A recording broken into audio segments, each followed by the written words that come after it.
ಯೇಸು ಕ್ರಿಸ್ತನ ಮಹಾಪರಿಶುದ್ಧ ನಾಮದಲ್ಲಿ ನಿಮ್ಮೆಲ್ಲರನ್ನು ವಂದಿಸುವಂಥವನಾಗಿದ್ದೇನೆ.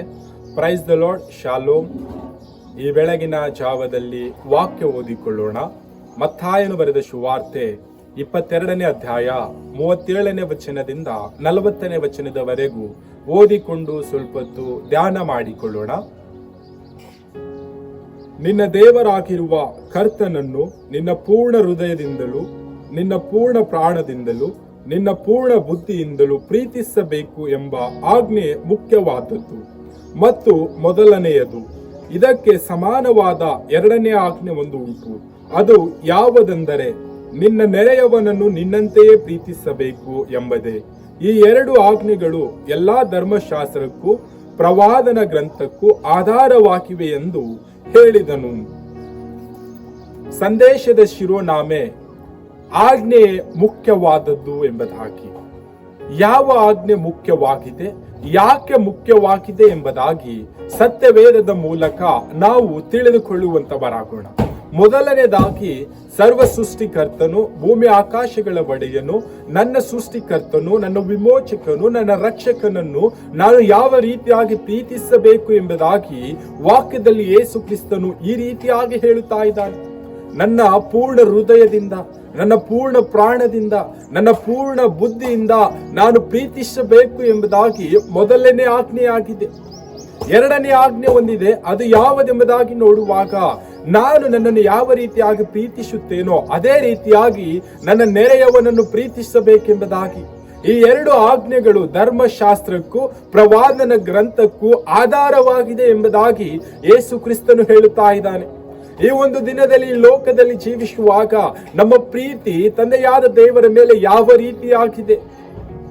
ನಮ್ಮ ಪೂರ್ಣ ಪ್ರಾಣದಿಂದ, ನಮ್ಮ ಪೂರ್ಣ ಹೃದಯದಿಂದ, ನಮ್ಮ ಪೂರ್ಣ ಬುದ್ಧಿಯಿಂದ ನಾವು ದೇವರನ್ನು ಪ್ರೀತಿಸುತ್ತಾ ಇದ್ದೇವಾ?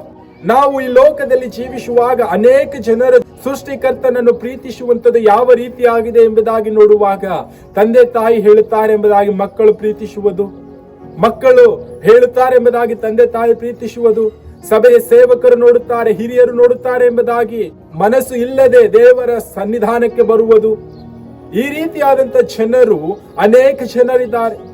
ಆ ವಿಷಯವಾಗಿಯೇ ವಾಕ್ಯದಲ್ಲಿ ನಾವು ನೋಡುವಾಗ, ಪೂರ್ಣ ಹೃದಯದಿಂದ, ಪೂರ್ಣ ಪ್ರಾಣದಿಂದ, ಪೂರ್ಣ ಬುದ್ಧಿಯಿಂದ ಪ್ರೀತಿಸು, ಇದು ಮೊದಲನೇ ಆಜ್ಞೆ ಆಗಿದೆ ಎಂಬುದಾಗಿ ಯೇಸು ಕ್ರಿಸ್ತನು ಹೇಳುತ್ತಾ ಇದ್ದಾನೆ. ಮೊದಲನೇ ಆಜ್ಞೆಯನ್ನು ನಾವು ಯಾವ ರೀತಿಯಾಗಿ ಕೈಕೊಂಡು ನಡೀತಾ ಇದ್ದೇವೆ? ನಮ್ಮನ್ನು ಸೃಷ್ಟಿಸಿದಾತನನ್ನು ನಾವು ಯಾವ ರೀತಿಯಾಗಿ ಪ್ರೀತಿಸುತ್ತಾ ಇದ್ದೇವೆ? ಒಂದು ಉದಾಹರಣೆ ನೋಡುವಾಗ, ಈ ಲೋಕದಲ್ಲಿ ನಮ್ಮ ತಂದೆ ತಾಯಿಯನ್ನು ನಾವು ಯಾವ ರೀತಿಯಾಗಿ ಪ್ರೀತಿಸುತ್ತೇವೋ, ನಮ್ಮ ಕುಟುಂಬವನ್ನು ನಾವು ಯಾವ ರೀತಿಯಾಗಿ ಪ್ರೀತಿಸುತ್ತೇವೋ, ಅದಕ್ಕಿಂತಲೂ ಹೆಚ್ಚಾಗಿ ನಮ್ಮ ಸೃಷ್ಟಿಕರ್ತನನ್ನು, ತಂದೆಯಾದ ದೇವರನ್ನು ನಾವು ಪ್ರೀತಿಸುವಂತವರಾಗಬೇಕು. ಈ ಒಂದು ದಿನದಲ್ಲಿ ನಮ್ಮನ್ನೇ ನಾವು ಪರೀಕ್ಷೆ ಮಾಡಿಕೊಳ್ಳೋಣ. ನಮ್ಮ ಪ್ರೀತಿ ಅದು ಸೃಷ್ಟಿಕರ್ತನಿಗಾಗಿ ಪೂರ್ಣ ಹೃದಯದಿಂದ, ಪೂರ್ಣ ಪ್ರಾಣದಿಂದ, ಪೂರ್ಣ ಬುದ್ಧಿಯಿಂದ ನಾವು ಪ್ರೀತಿಸುತ್ತಾ ಇದ್ದೇವಾ? ಇಲ್ಲ, ನಾವು ಈ ಲೋಕವನ್ನು ಪ್ರೀತಿಸುತ್ತಾ, ಲೋಕದ ಜನರನ್ನು ಪ್ರೀತಿಸುತ್ತಾ, ಲೋಕದಲ್ಲಿರ್ತಕ್ಕಂಥ ಎಲ್ಲ ಆಸೆ ಆಕಾಂಕ್ಷೆಗಳನ್ನು ಪ್ರೀತಿಸುತ್ತಾ ನಾವು ಈ ಲೋಕದಲ್ಲಿ ಜೀವಿಸುತ್ತಾ ಇದ್ದೇವಾ? ಮೊದಲನೇ ಆಜ್ಞೆಯನ್ನು ಬಿಟ್ಟವರಾಗಿ ನಮ್ಮನ್ನೇ ನಾವು ಈ ಲೋಕಕ್ಕೆ ಒಳಪಡಿಸಿಕೊಂಡು ಜೀವಿಸುತ್ತಾ ಇದ್ದೇವಾ? ನಮ್ಮನ್ನೇ ನಾವು ಪರೀಕ್ಷೆ ಮಾಡಿಕೊಳ್ಳೋಣ. ಒಂದು ವೇಳೆ ನಾವು ಈ ಲೋಕಕ್ಕೆ ಒಳಗಾಗಿ ಜೀವಿಸುತ್ತಾ ಇರುವುದಾದರೆ, ಈ ಲೋಕವನ್ನು ಪ್ರೀತಿಸುತ್ತಾ ನಾವು ಜೀವಿಸುತ್ತಾ ಇರುವುದಾದರೆ, ಒಂದು ಸಮಯ ನಮಗೆ ಬರುತ್ತದೆ. ಆ ಸಮಯದಲ್ಲಿ ನಮ್ಮ ಜೀವಿತ ನಾಶನವಾಗಿ ಹೋಗುತ್ತದೆ. ನಮ್ಮ ಜೀವಿತ ಪಾಪದಲ್ಲಿ ಇರುತ್ತದೆ. ನಮ್ಮ ಜೀವಿತ ನರಕದಲ್ಲಿ. ಹೇಳಲಿಕ್ಕಾಗದಂತ ಕಷ್ಟಗಳು, ವೇದನೆಗಳು, ನೋವು, ದುಃಖ ನಮಗೆ ಬರುತ್ತವೆ. ಯಾಕೆ? ನಾವು ದೇವರನ್ನು ಪ್ರೀತಿಸುವುದು ಬಿಟ್ಟು ಲೋಕವನ್ನು ಪ್ರೀತಿಸುತ್ತಾ ಇದ್ದೇವೆ, ಲೋಕದ ಆಸೆಗಳ ಹಿಂದೆ ಹೋಗುತ್ತಾ ಇದ್ದೇವೆ. ಆ ವಿಷಯವಾಗಿ ನಮ್ಮ ಜೀವಿತ ಭಯಂಕರವಾಗಿ ನಾಶನಕರದಲ್ಲಿರುವಂತದ್ದಾಗಿದೆ.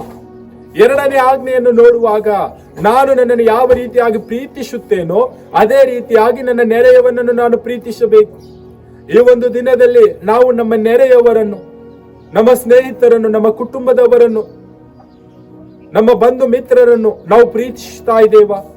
ನಮ್ಮನ್ನೇ ನಾವು ಯಾವ ರೀತಿಯಾಗಿ ಪ್ರೀತಿ ಮಾಡಿಕೊಳ್ಳುತ್ತೇವೋ ಆ ರೀತಿಯಾಗಿ ನಾವು ಪ್ರೀತಿಸುವಂತವರಾಗಬೇಕು. ಇದು ಎರಡನೇ ಆಜ್ಞೆ ಆಗಿದೆ. ಧರ್ಮಶಾಸ್ತ್ರ ಮತ್ತು ಪ್ರವಾದನ ಗ್ರಂಥಗಳು ಈ ಎರಡು ಆಜ್ಞೆಗಳ ಮೇಲೆ ಆಧಾರವಾಗಿದೆ ಎಂಬುದಾಗಿ ಹೇಳ್ತಾ ಇದೆ. ಈ ಎರಡು ಆಜ್ಞೆಗಳನ್ನು ನಾವು ಕೈಕೊಂಡು ನಡೆಯುವಾಗ, ಈ ಎರಡು ಆಜ್ಞೆಗಳನ್ನು ನಾವು ಮನಪೂರ್ವಕವಾಗಿ ನಮ್ಮ ಹೃದಯದಿಂದ, ನಮ್ಮ ಬುದ್ಧಿಯಿಂದ ನಾವು ಪ್ರೀತಿಸುವಾಗ ನಮ್ಮ ಜೀವಿತದಲ್ಲಿ ಯಾವಾಗಲೂ ಸಂತೋಷ, ಸಮಾಧಾನ, ತಂದೆಯಾದ ದೇವರ ಕರುಣೆ, ದಯೆ, ಉಪಕಾರ ನಮ್ಮ ಜೀವಿತದಲ್ಲಿ ಇರುವಂತದ್ದಾಗಿದೆ. ನಾವು ಯಾವಾಗಲೂ ಈ ಎರಡು ಆಜ್ಞೆಗಳನ್ನು ಕೈಕೊಂಡು ನಡೆಯುವಾಗ ನಮ್ಮ ಜೀವಿತ ನಿತ್ಯ ಜೀವದ ಕಡೆಗೆ ನಡೆಯುವಂತದ್ದಾಗಿದೆ. ನಮಗೆ ಯಾವುದೇ ರೀತಿಯಾದಂತ ಕಷ್ಟ, ದುಃಖ, ವೇದನೆ, ನೋವು, ಕಣ್ಣೀರು, ಬಾಧೆ, ಸಾಲ ಬಾಧೆ ಇವೆಲ್ಲವೂ ಇರುವಾಗಲೂ ನಾವು ಈ ಎರಡು ಆಜ್ಞೆಗಳನ್ನು ಕೈಕೊಂಡು ನಡೆಯುವಾಗ, ಈ ಧರ್ಮಶಾಸ್ತ್ರವನ್ನು, ಸತ್ಯವೇದವನ್ನು ನಾವು ಅನುಸರಿಸಿ ನಡೆಯುತ್ತಾ ಇರ್ತೇವೆ. ನಮಗೆ ಬರ್ತಕ್ಕಂಥ ಕಷ್ಟಗಳು, ನಮಗೆ ಬರ್ತಕ್ಕಂಥ ವೇದನೆಗಳು ಇದು ಏನೇ ಇರುವುದಾದರೂ ನಾವು ತಂದೆಯಾದ ದೇವರನ್ನು ಪ್ರೀತಿಸುವ ಮೂಲಕ ನಮ್ಮನ್ನು ಬಿಡಿಸಿ, ನಮ್ಮನ್ನು ಕಾಪಾಡಿ, ಕಾದು ನಡೆಸುತ್ತಾರೆ. ಈ ಒಂದು ದಿನದಲ್ಲಿ ನಮ್ಮ ಮುಂದೆ ಎರಡು ಮಾರ್ಗಗಳಿದೆ. ನಾವು ಎರಡು ಆಜ್ಞೆಗಳನ್ನು ಕೈಕೊಂಡು ನಡೆಯುವುದಾದರೆ ನಮ್ಮ ಜೀವಿತ ನಿತ್ಯ ಜೀವಕ್ಕೆ ನಡೆಯುವಂತದ್ದಾಗಿದೆ. ಒಂದು ವೇಳೆ ನಾವು ಆಜ್ಞೆಗಳನ್ನು ಕೈಕೊಂಡು ನಡೆಯದೆ ಈ ಲೋಕದಲ್ಲಿ ಜೀವಿಸುತ್ತಾ ಇರುವುದಾದರೆ ನಮ್ಮ ಜೀವಿತ ನಾಶನ ಮಾರ್ಗದಲ್ಲಿ ಅದು ಬೀಳುವಂತದ್ದಾಗಿದೆ. ಈ ಒಂದು ದಿನದಲ್ಲಿ ಸುಂದರ ಸಮಯವಾಗಿದೆ. ವಾಕ್ಯದ ಮೂಲಕ, ಸತ್ಯವೇದದ ಮೂಲಕ ನಾವು ಎರಡು ಆಜ್ಞೆಗಳನ್ನು ತಿಳಿದುಕೊಂಡಿದ್ದೇವೆ. ನಾವು ದೇವರನ್ನು ಪ್ರೀತಿಸುತ್ತಾ, ನನ್ನ ನೆರೆಯವರನ್ನು ಪ್ರೀತಿಸುತ್ತಾ ನಾವು ಈ ಲೋಕದಲ್ಲಿ ಜೀವಿಸುವಂತವರಾಗೋಣ. ಕರ್ತನು ಈ ವಾಕ್ಯ ನಮ್ಮೆಲ್ಲರ ಆತ್ಮೀಯ ಬಗ್ಗೆ ಆಶೀರ್ವದಿಸಲಿ. ಆಮೆನ್.